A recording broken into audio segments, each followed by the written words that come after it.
So this is chapter 2 of your midterm course. So this chapter goes over suffixes and prefixes. This is a very vital chapter to start working on and focusing on a lot on, because this is going to be critical for the rest of your course. And so this chapter really just dives into suffixes and prefixes. A lot of them. There are a lot of them, but if you can start to nail these down, some of them will come very easy. Some of them will be a little bit more difficult. It will help you tremendously through the rest of this course as you see new words, because you can immediately tell what it's looking at based on the first part of the word or the last part of the word. And so you're definitely going to want to spend a lot of time with this, as it will make everything a lot easier.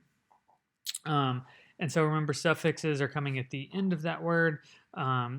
And attaching to the root could be by a vowel. Sometimes the words just directly are attached. And so you're kind of looking at those things. The meaning of a suffix does come first when defining a term, and the meaning of the prefix comes second, if there is one. And so when you're looking at something like gastrectomy, ectomy means surgical excision, gastric means stomach, and so what you get is the meaning of this is surgical exsection of the stomach. And so that would be the way that you're kind of defining these particular words. So you know it's a suffix because there is a hyphen at the beginning of the word. It's a prefix when there's a hyphen at the end of the word. And you'll see that on screens like this. So you see, as you're looking at that, you get something like 8. 8 is a suffix. You see the hyphen there. It means use or action. It then gives you examples of the word and gives you that break where you would see it, and then gives you the word or definition. So another example would be side. Means to kill. You have spermicide, which is an agent that kills sperm. You have crit, which is to separate, and so you may have heard of something called a hematocrit. So that's a blood test that separates solids from plasmas in a centrifuge with blood.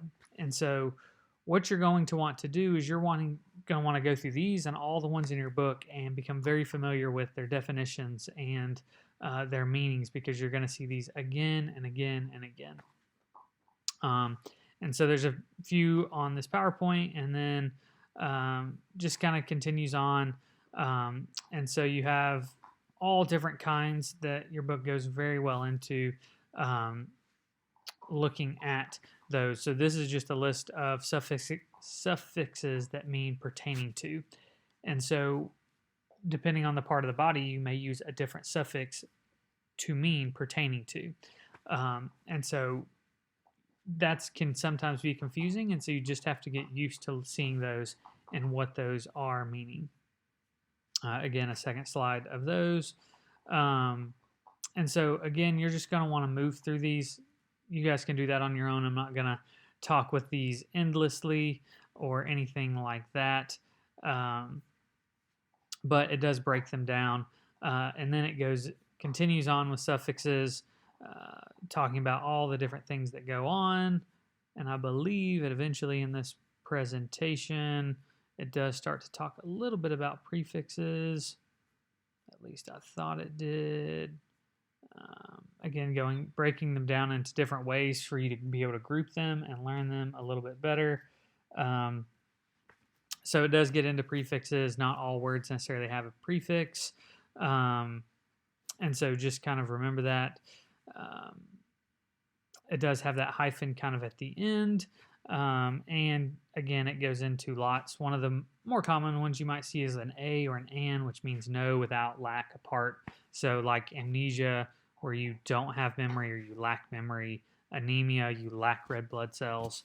And so again, getting used to these, and there are quite a few of them, but this is going to be crucial for your entire semester. So you guys can go through that. Again, email me if you have any questions, and you guys have fun as you move through this material.